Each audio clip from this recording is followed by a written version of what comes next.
Queen Victoria reigned for 63 years, almost 64. She reigned from June 1837 to January 1901.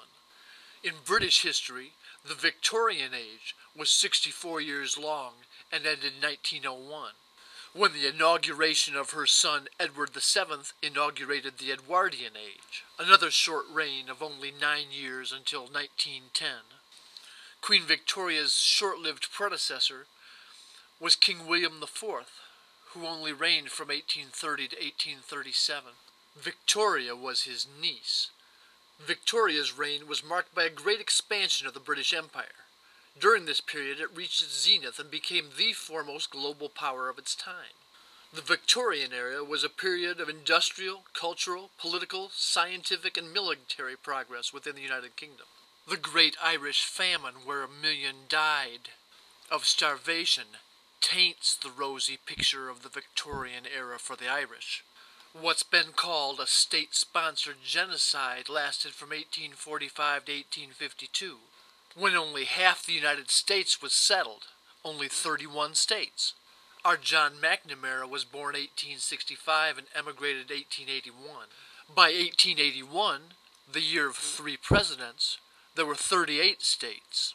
The 19th president, whose term of office ended in March, had been a former member of the American Whig Party, as would future presidents Chester Alan Arthur, the 21st president, and the 23rd president, Benjamin Harrison, grandson of the 9th president, William Henry Harrison, the first of 4 presidents from the Whig Party.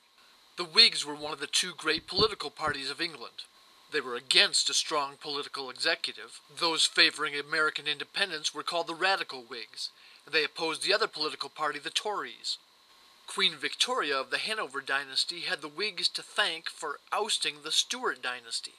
Half of Victoria's 10 prime ministers were Whigs, though by the end of her reign, instead of calling themselves Whigs and Tories, they called themselves Liberals and Conservatives. 19th President Rutherford B. Hayes had been sworn in 1977 by new Chief Justice Morrison Renwick Waite.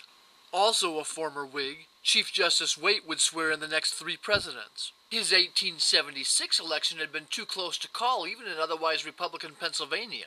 The National Grange had political representation. 1876 had seen the Centennial Exposition in Philadelphia and political conventions in Cincinnati and St. Louis.